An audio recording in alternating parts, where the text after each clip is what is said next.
Imagine you are walking into a fancy restaurant, the kind where everyone is wearing expensive suits. Soft yellow lights shine on tables covered with white silk tablecloths. The air smells of fine wine. The whispers of important conversations echo from every corner of the room. But then, in the middle of that perfect scene, you hear a harsh voice, cutting through the peace, like a knife cutting through fine fabric. No, we do not serve you here. You should leave immediately. The speaker is a tall, middle-aged man with slicked back hair, sharp eyes, as if he owns the world. He stands behind the reception desk, arms folded, looking down at a black man standing opposite. This black man is wearing a simple but polite suit, holding an old briefcase in his hand, his eyes calm, but containing something unpredictable. He didn't raise his voice, didn't argue, just asked softly, "I made a reservation. I have as much right to be here as anyone else." But the answer he got was a firm shake of the head and a sneer. "This is my restaurant. I decide who comes in and who doesn't. You don't belong here." You could feel the tension in the air. Other diners started to look away. A few whispered to each other, but no one spoke. A waiter standing nearby bowed his head, clearly not wanting to get involved. The black man remained still, unmoved, but you could see his hand gripping his briefcase, as if he was suppressing a deep anger. The restaurant owner, with an undisguised smugness, continued to speak loudly. "Didn't you hear? I don't want people like you here. Go away before I call security." At this point, you can feel your blood boiling. The injustice is so obvious, it's almost suffocating. This black man did nothing wrong. He just wanted to eat like everyone else. But the restaurant owner is acting like he's a criminal. And what's worse is that no one in the room dares to say a word. They just look, then turn away, continuing to sip their wine as if nothing happened. You wonder, if I were in that position, what would I do? Would I have the courage to face this blatant hostility?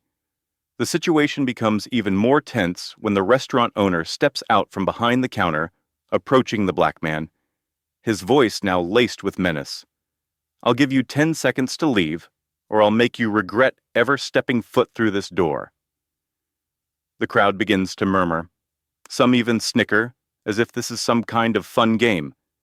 The black man raised his head, his eyes shining with a strange light, not fear, not anger, but something deeper, as if he had seen how things would turn out. He just nodded slightly, then said a single sentence, his voice low and clear. "You will remember today, I promise you."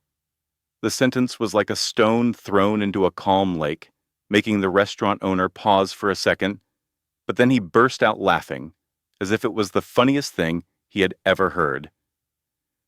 "Remember today? Who do you think you are to talk to me like that? A guy like you is nothing." The black man did not reply, just turned around and walked out of the restaurant silently, the briefcase still firmly in his hand. But as he left, there was something about the way he walked that made you unable to look away. It was not the look of a defeated man. It was the look of a man who knew he was holding a card that no one else in the room could see. You could feel your curiosity rising. Who was this man? Why was he so calm in the face of such public humiliation? And what did his last words, "You will remember this day," mean? As the restaurant owner returned to the front desk, continuing to chat with customers, as if he had just won a glorious victory, you couldn't help but feel that this story wasn't over. Something bigger was waiting. The next day, the sun had barely risen, but the air in the city was already bustling with a rumor that spread like wildfire. The owner of the fancy restaurant, the man who called himself the king of high-end hospitality, had just received a call he would never forget. It was from one of his biggest partners, a giant real estate corporation that owned a series of commercial buildings in the area. The voice on the other end of the line was cold and concise. "We are withdrawing all contracts with you. From this moment on, your restaurant is no longer on our list of partners." He almost dropped the phone, his voice trembling as he asked again. "What? Why? We have worked together for so many years. What is this?" The answer came like a sharp knife. "We do not cooperate with racists. Your behavior last night at the restaurant was recorded and spread everywhere. We do not want to be associated with someone like you." The restaurant owner stood there, stunned, his mind reeling. Last night? What had happened last night? Then he remembered the black man he had kicked out of the restaurant, the way he had left with a meaningful look in his eyes. But no, it couldn't be. How could someone like that have anything to do with this? He told himself that it was just a coincidence, that he could still control everything. But he was wrong, terribly wrong. Meanwhile, in another corner of the city, the black man he had insulted sat in a large office with clear glass windows overlooking the skyline. On his desk was a small nameplate engraved with the words, "James Carter, President and CEO, Horizon Group." Yes, the man the restaurant owner despised was not only a successful businessman, but also the head of the largest rival corporation in the real estate industry, a rival that the restaurant owner had repeatedly resented for being outdone in major deals. But last night, he did not know that. He only saw a black man in a simple suit, and he signed his own judgment. James Carter was not the type to show off. He always kept a humble appearance, preferring to experience life himself to better understand people and the world around him. But last night, when he was rejected just because of his skin color, he decided that it was time to teach that arrogant guy a lesson. He did not need to shout or fight on the spot. He just quietly left, but immediately after, he made a phone call, not to complain, but to take action. Within hours, the restaurant's security camera footage had gone viral, accompanied by a simple caption: "This is how a famous businessman treats his customers." The fallout came faster than a storm. The restaurant owner's partners began to pull out, regular customers canceled their reservations, and the press pounced like hungry vultures. He tried calling James, but of course, no one answered. Finally, he decided to go to Horizon Group headquarters, hoping to salvage the situation. As he entered the main lobby, he maintained a false air of confidence, but his heart pounded as the receptionist led him to the top floor.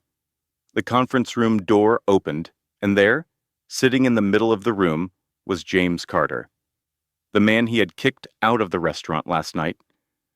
The restaurant owner could hardly believe his eyes. Who are you?" he stammered, his voice trembling. James smiled, a cold but authoritative smile. "I was the one you said didn't belong, but now? It seems you're the one who doesn't belong anymore." The restaurant owner paled, sweat beading on his forehead. He began to mumble an apology, trying to justify that it was all a misunderstanding, that he meant no offense. But James cut him off, his voice as sharp as a knife.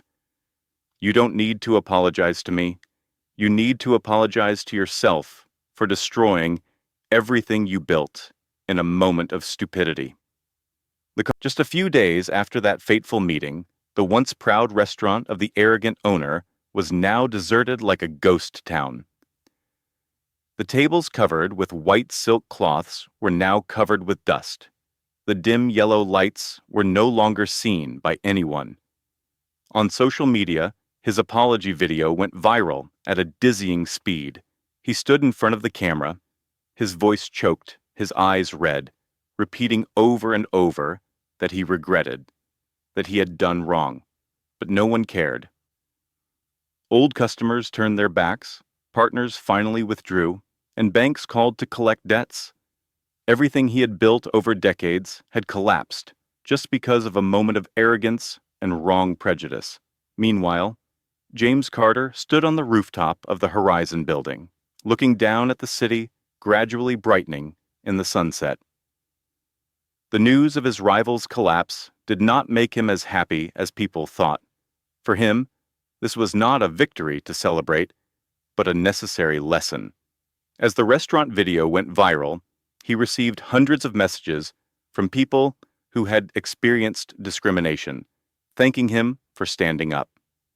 One woman wrote that she cried watching the video because it reminded her of being refused service because of the color of her skin. Another man said that he had inspired him to stand up for himself.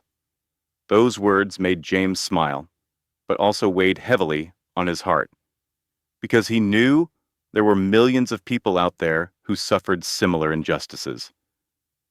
The next day, at a surprise press conference, James appeared before dozens of cameras. He wasn't wearing an expensive suit or a fancy watch, just a simple white shirt and jeans, but his eyes were enough to silence the room. "I'm not here to talk about winning," he began, his voice low and clear. "I'm here to talk about justice. What happened in that restaurant was not about me and one man. It was about millions of people who were treated as if they didn't deserve to exist. Today, I want to say to all of you, you have value, you have rights, and no one can take that away from you." The room erupted in applause. A few reporters wiped away tears, others nodded in agreement. In the corner, a former employee of the restaurant who had witnessed the incident stood silently, his eyes filled with regret for not speaking up. James continued, "I asked him to apologize, and he did.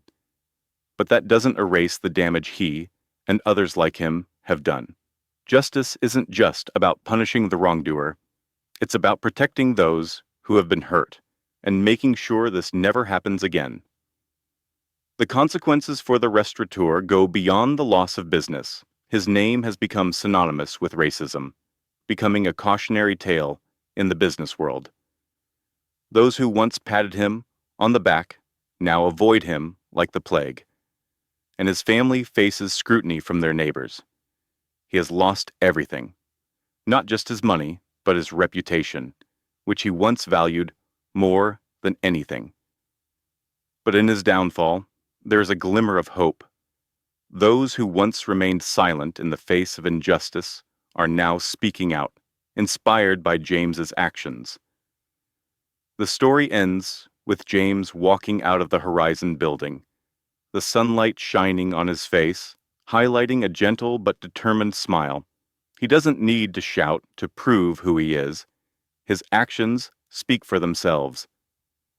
And as he disappears into the crowd on the street, you can't help but wonder, what would happen if we all stood up like him? If we refused to accept injustice, no matter how small? Perhaps, if just one person starts, the whole world will change. And the final message rings out in your mind, clear as a call. Justice is not something you wait for. It is something you fight for. No one can overcome the truth, and the truth, senselessly, in this case, is that justice will ultimately prevail.